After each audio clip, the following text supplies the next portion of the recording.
அன்பிற்கினிய சகோதர சகோதரிகளே, நம் அனைவர் மீதும் ஏக இறைவனுடைய அமைதியும் கருணையும் உண்டாகட்டுமாக என்கிற உயரிய பிரார்த்தனைகளோடு தொடர்ச்சியாக மத்திய கிழக்கினுடைய தாக்குதல்களும் மத்திய கிழக்கில் ஏற்பட்டிருக்கக்கூடிய பதட்ட நிலையும் நிலை மாறாமல் இருப்பதை நம்ம பார்க்க முடியும். ஈரானுக்கும் அமெரிக்காவுக்கும் இடையிலான ஒப்பந்தம் ஒன்று ஏற்படாமல் இழுபறியாகவே இருக்கிறது. இந்த நேரத்தை பயன்படுத்தி கொண்டு லெபனானுடைய பல பகுதிகள் மீதும் அப்பாவிகள் வாழக்கூடிய பகுதிகள் மீது இஸ்ரேலிய ஆக்கிரமிப்பு இராணுவம் பலத்த தாக்குதல்களை நடத்தி வரக்கூடிய சூழலும் உருவாகி இருக்கிறது. எனவே மத்திய கிழக்கு என்பது முடிவுறாத பிரச்சனைக்குள் தள்ளப்பட்டிருக்கிறது என்பதை நாம் புரிந்து கொள்ள முடியும். இப்படியான சூழலில் தான் இடையில காசா மீதான காசாவினுடைய மேலதிகமான 20% பகுதிகளை கைப்பற்றுகிற முனைப்பிலையும் இஸ்ரேலிய ஆக்கிரமிப்பு இராணுவம் தள்ளப்பட்டிருக்கிறது. இதுக்கெல்லாம் காரணம் என்னன்னு கேட்டால், எந்த ஒரு வெற்றியையுமே இந்த யுத்தங்களில் நெதன்யாகு தலைமையிலான இஸ்ரேல் பெற முடியவில்லை என்பதால், எப்படியாவது ஒரு யுத்தத்தில் நாங்கள் ஜெயிச்சிட்டோம்ங்கிறத அவர் கொண்டு வந்தால் மட்டும்தான் தேர்தலுக்கு போக முடியும். அரசியல் தேவைக்காக அப்பாவிகள் பலிகடாவாக்கப்படுகிறார்கள் என்பதுதான் யதார்த்தமான கள நிலவரமாக இருக்கிறது. இந்த சூழலில் காசா அப்பாவிகள் மீது இன்றைக்கு இஸ்ரேலிய ஆக்கிரமிப்பு இராணுவத்தினுடைய அப்பாச் ஹெலிகாப்டர் மூலமான தாக்குதல்கள் நடத்தப்பட்டிருக்கிறது. அந்த தாக்குதல்களில் இதுவரைக்கும் 2 அப்பாவிகள் கொல்லப்பட்டிருக்கிறார்கள், ஷஹீதாகி இருக்கிறார்கள். பல சகோதரர்கள் படுகாயம் அடைந்திருக்கிறார்கள் என்கிறது வஃபா நியூஸ் ஏஜென்சி. எனவே காசா பகுதிகள் மீதான தாக்குதல்களை ஒரு நாளைக்கு ஒரு தாக்குதலையாவது காசாவில் அப்பாவிகள் மீது இஸ்ரேலிய ஆக்கிரமிப்பு இராணுவம் நடத்தி கொண்டே இருக்கிறது. கேட்பார் பார்ப்பார் இல்லாத ஒரு அனாதை சமூகமாக காசாவினுடைய அப்பாவிகள் இருப்பதை நம்ம பார்க்க முடியும். அல்லாஹு தாலா மட்டும்தான் அவர்களை பாதுகாக்க முடியும் என்கிற ஒரு நிலை இருக்கிறது. அல்லாஹ்விடத்திலே தொடர்ந்து கையேந்துங்கள், அந்த மக்களுக்காக பிரார்த்தனை செய்யுங்கள்.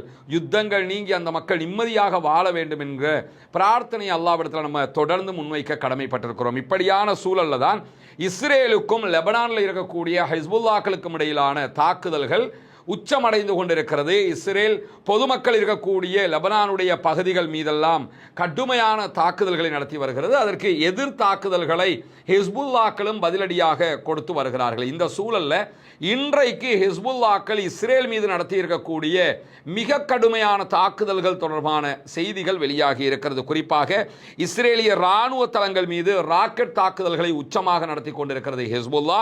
அதே போன்று 2 ஹேம்ஸ் வகையான 450 வகையான ஆளில்லா விமானங்களையும் சுட்டு வீழ்த்தி இருக்கிறது ஹிஸ்புல்லாக்கள். இஸ்ரேலுடைய ஆளில்லா விமானங்கள், இந்த விமானங்களை சுட்டு வீழ்த்துவது என்பது வளமையில் என்ன சொல்லுவாங்கன்னா, ஹேம்ஸ் 450 வகையான விமானங்களை சுட்டு வீழ்த்த முடியாது, ரேடாருக்கு சிக்காது என்று சொல்லுவாங்க. அப்படிப்பட்ட விமானங்களை சுட்டு வீழ்த்துகிற ஆயுதங்களை கொண்டிருக்கிறது ஹிஸ்புல்லாக்கள் என்பது அவர்கள் சுட்டு வீழ்த்தி இருப்பதில் இருந்து தெரிய வரக்கூடிய ஒரு உண்மையாக இருக்கிறது. இப்படியான சூழலில் தான் பல இஸ்ரேலிய இராணுவ தளங்கள் மீது குறிவைப்பு தாக்குதல்களை ஹிஸ்புல்லாக்கள் நடத்தி வருகிறார்கள். 2 ஹேம்ஸ் வகையான ஆளில்லா விமானங்களை வீழ்த்தியது மட்டுமல்லாமல் இஸ்ரேலிய ஆக்கிரமிப்பு இராணுவத்தின் மீது இவர்கள் நடத்தியிருக்கக்கூடிய தாக்குதல்களை இன்றைக்கு 13 இஸ்ரேலிய ஆக்கிரமிப்பு இராணுவத்தைச் சேர்ந்தவர்கள் கொல்லப்பட்டிருக்கிறார்கள் என்கிற செய்திகளும் வெளியாகி இருக்கிறது. 13 பேர் கொல்லப்படுகிற அளவுக்கு நேருக்கு நேர் மோதலை கூட ஹிஸ்புல்லாக்கள் பல இடங்களில் நடத்தி வரக்கூடிய சூழலில் தான் யொமோர் அல் ஷகீப் என்கிற பிராந்தியம், இந்த பிராந்தியத்தில் நிலைநிறுத்தப்பட்டிருந்த இஸ்ரேலிய ஆக்கிரமிப்பு இராணுவத்தின் படை கூட்டம் மீதுதான் இந்த தாக்குதல்களை ஹிஸ்புல்லாக்கள் நடத்தி இருக்கிறார்கள். அதில் தான் 13 இஸ்ரேலிய ஆக்கிரமிப்பு இராணுவத்தைச் சேர்ந்தவர்கள் கொல்லப்பட்டிருக்கிறார்கள் என்கிற செய்திகளுக்கு மேலதிகமாக இன்றைக்கு அதிகாலையிலேயே ராக்கெட் தாக்குதல்களும் பீரங்கி குண்டு தாக்குதல்களும் இலக்கு வைக்கப்பட்டிருக்கிறது. இந்த 2 விதமான ஆயுதங்களை கொண்டு இஸ்ரேல் மீது ஹிஸ்புல்லாக்கள் தாக்குதல்களை நடத்தி இருப்பது மட்டுமல்லாமல் ஆக்கிரமிக்கப்பட்ட நகரமாக இருக்கக்கூடிய திபேரியாஸில் இருக்கக்கூடிய ஒரு இஸ்ரேலிய ஆக்கிரமிப்பு இராணுவ தளத்தின் மீது சரமாரியான ராக்கெட் தாக்குதல்களையும் நடத்தி இருக்கிறார்கள். இஸ்ரேல் எங்கெல்லாம் படைகளை குவிக்கிறாங்களோ அங்கெல்லாம் இலக்கு வைத்து அவர்கள் தாக்குதல்களை நடத்துகிற அதே நேரம் இந்த திபோரியாஸில் நடைபெற்ற தாக்குதல்களில் எவ்வளவு பேர் கொல்லப்பட்டிருக்கிறார்கள், என்ன விதமான அழிவுகள் ஏற்பட்டிருக்கிறது என்கிற விதமான தகவல்கள் இதுவரை வெளியாகாத நிலையில தான் திங்கட்கிழமை காலையிலேயே, இன்றைக்கு காலையிலேயே ஹிஸ்புல்லாக்கள் வெளியிட்டிருக்கக்கூடிய ஒரு வீடியோ காணொளி காட்சிகளில் ஹிஸ்புல்லாக்கள் இஸ்ரேலுடைய வான் தடுப்பு அமைப்பு ஒன்றை அழித்திருக்கக்கூடிய காட்சிகள் வெளியாகி இருக்கு. இது ஆரம்பிக்கப்படுவதற்கு முன்பதாக இருக்கக்கூடிய காட்சியை தான் நீங்க பார்க்குறீங்க. அயன் டோம் சிஸ்டம் மாதிரி உள்ள வரக்கூடிய ஏவுகணைகளை ராக்கெட்டுகளை தடுக்கக்கூடிய சிஸ்டமாக இது இருக்கிறது. இந்த சிஸ்டம் வளமையாக எப்படி அது அமைக்கப்பட்டிருக்கும்னா ரேடாரோடு இணைக்கப்பட்டு தான் அமைக்கப்பட்டிருக்கும். இதை நோக்கி தாக்குதல்கள் நடத்தப்பட்டு அது கண்டறிய வேண்டிய அளவுக்கு தயாரிக்கப்பட்டிருக்கும். ஆனால் இதன் மீது இன்றைக்கு ஹிஸ்புல்லாக்கள் தாக்குதல் நடத்துகிற காட்சிகளை வெளியிட்டிருக்கிறார்கள். அந்த காட்சிகளை பார்க்கும்போது அவர்களுடைய ரேடார் தூங்கிக் கொண்டிருக்கிறது என்பதை அறிய முடியும். அந்த அளவுக்கு ரேடாரை மீறித்தான் அவர்களுடைய இந்த ஏவுகணை தடுப்பு அயன் டோமுக்கு நிகரான ஒரு சிஸ்டத்தை ஹிஸ்புல்லாக்கள் அளித்திருக்கிறார்கள். அந்த வீடியோக்களையும் அவர்கள் வெளியிட்டிருக்கிறார்கள். இஸ்ரேலிய ஆக்கிரமிப்பு இராணுவத்தினுடைய பிரானிட் இராணுவ தளத்தின் மீதுதான் இந்த தாக்குதல்கள் நடத்தப்பட்டிருக்கிறது என்கிற செய்திகளும் வெளியாகி இருக்கிறது. இப்படியான சூழல்ல தான் லெபனானுக்குள்ள இப்படியான தாக்குதல்களை அதிகரித்து கொண்டே இஸ்ரேல் போவது என்பது ஈரானுக்கும் அமெரிக்காவுக்கும் இடையிலான அமைதி பேச்சுவார்த்தையில் மிகப்பெரிய பின்னடைவை உண்டாக்கும் என்பது மிக தெளிவாக இஸ்ரேலிய பிரதமர் பெஞ்சமின் நெத்தன்யாஹுக்கு தெரியும். இந்த தாக்குதல் அவர் நடத்துறதுக்கான காரணம் என்னன்னு கேட்டா ஈரானுக்கும் அமெரிக்காவுக்கும் இடையில ஒரு அக்ரிமெண்ட் வந்துடவே கூடாது. அதுக்காக வேண்டி தான் அந்த தாக்குதல் நடத்த. ஒன்னே தேர்தலில் ஜெயிக்கணும், ரெண்டாவது அக்ரிமெண்ட் ஒன்று வந்துருச்சுன்னா ரெண்டு பேரும் இனிமேல் சண்டை பிடிக்க மாட்டாங்க. அப்ப சண்டை பிடிச்சா தானே அவனுக்கு நல்லது. ரெண்டு ஈரானும் அமெரிக்காவும் சண்டை பிடிச்சா தான் இஸ்ரேலுக்கு சந்தோஷம். அரபு நாடுகள் மேலே அடி விழுந்தா தான் இஸ்ரேலுக்கு சந்தோஷம். அதுக்காக வேண்டி தன்னுடைய நம்ம நினைச்ச சூழ்ச்சியெல்லாம் தவிடுபடியாக போகுதே என்பதால் தான் லெபனான் மேலே அமெரிக்காவினுடைய கட்டுப்பாடுகளை மீறியும் ஒரு யுத்த நிறுத்தம் நடைமுறையில் இருக்கும் போதும் இவ்வளவு தாக்குதல்களை இஸ்ரேல் நடத்தி கொண்டிருக்கிறது. ஏன்னா இந்த தாக்குதல்கள் நடத்த ஈரான் என்ன பண்ணுவாங்கன்னா இந்த யுத்த நிறுத்த ஒப்பந்தத்திலிருந்து வெளியேறுவதற்கான வாய்ப்பு இருக்கிறது. ஏன்னா யுத்த நிறுத்த ஒப்பந்தத்திலேயே என்ன இருக்குதுன்னு கேட்டால் லெபனானையும் சேர்த்து தான் யுத்த நிறுத்தம் என்பது பேசப்பட்டிருக்கிறது. இன்றைக்கும் ஈரானுடைய ஃபாரின் மினிஸ்டர் அப்பாஸ் அராக்சி அவங்க சொல்லும் போது யுத்த நிறுத்த பேச்சுவார்த்தைகள் என்பது ஈரானையும் லெபனானையும் மற்ற எல்லா பகுதிகளையும் உள்ளடக்கியதுதான் சொல்லியிருக்கிறாரு. அப்படி இருக்கும்போது லெபனான் மீது இஸ்ரேல் தாக்குதல் நடத்துவதே யுத்த நிறுத்த மீறல். இப்படி நீங்க யுத்த நிறுத்த மீறலில் ஈடுபடுது இஸ்ரேல். எனவே நாங்கள் உங்களோட ஒரு சமாதான உடன்படிக்கைக்கு வர முடியாதுன்னு ஈரான் வெளியேறணும். அதுதான் இஸ்ரேலுக்கு தேவையானது. அப்படி வெளியேறினா அமெரிக்கா மீண்டும் ஈரான் மீது தாக்குதல் நடத்துவாங்க. ஈரான் பதிலடி தாக்குதல்களை மற்ற இடங்கள் மீது நடத்துவாங்க. அப்போ யுத்தம் நடந்து கொண்டே இருக்கும். இஸ்ரேல்காரனுக்கு தேவைப்படுறது இதுதான். அதை செய்ய முடியும் என்பதற்காகத்தான் அவர்கள் தற்போது லெபனான் மீது இவ்வளவு பெரிய தாக்குதல்களை நடத்துகிறார்கள். இன்றைக்கு அல் ஜசீரா இது தொடர்பாக வெளியிட்டிருக்கக்கூடிய ஒரு விரிவான ஆர்டிக்கல்ல என்ன சொல்றாங்கன்னு கேட்டா இஸ்ரேலிய பிரதமர் பெஞ்சமின் நெத்தன்யாஹு விரக்தியினுடைய உச்சத்தில் இருக்கிறாரு. தன்னுடைய வலிமையை காட்டுவதற்கு அவர் விரும்புகிறார். ஏன்னா எல்லா யுத்தத்திலையும் தோத்ததுனால எப்படியாவது நாங்கள் ஒரு வலிமையான ஆட்கள் அப்படிங்கிறத காட்டுறதுக்கு ட்ரை பண்றாரு.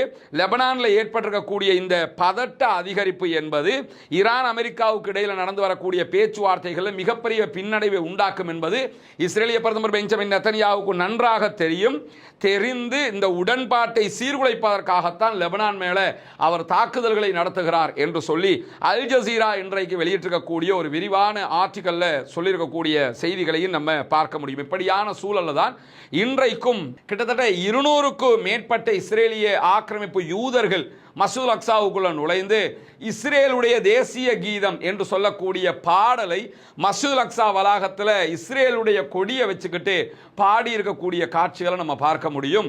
தொடர்ந்தும் இஸ்லாமியர்களுடைய 3வது புனித தலமாக இருக்கக்கூடிய முதலாவது புனித தலம் மக்காவில் இருக்கக்கூடிய புனிதமிக்க ஹரம் ஷரீஃப், 2வதாக நபிகள் நாயகம் ஸல்லல்லாஹு அலைஹி வஸல்லம் அவருடைய புனித மஸ்ஜிது நபவி, 3வதாக இந்த மஸ்ஜிதுல் அக்ஸா இருக்கிறது.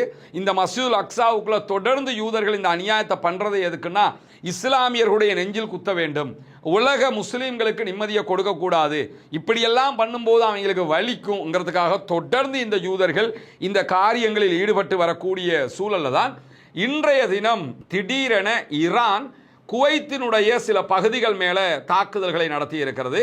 குறிப்பாக ஈரானுடைய கிரிக் தீவுகள் மேலே தாக்குதல்கள் நடத்தப்பட்டிருந்தது. அந்த கடந்த வாரம் நடத்தப்பட்ட தாக்குதல், இந்த தாக்குதல்களை அமெரிக்கா நடத்தி இருந்தது. அதுவும் குவைத்தில் இருக்கக்கூடிய அமெரிக்காவுடைய பேஸில் இருந்துதான் இந்த கிரிக் தீவுகள் மேலே அமெரிக்கா தாக்குதல்களை நடத்தி இருந்தது. இதற்கு பழி தீர்ப்பதற்காக பதிலடியாக இன்றைக்கு ஈரானுடைய IRGC இஸ்லாமிய புரட்சிகர காவலர் பிரிவு இராணுவ பிரிவு என்ன பண்ணாங்கன்னா ராக்கெட் தாக்குதல்களையும் ஏவுகணை தாக்குதல்களையும் குவைத்தில் இருக்கக்கூடிய அமெரிக்காவினுடைய பேஸை நோக்கி நடத்தி இருக்கிறார்கள்.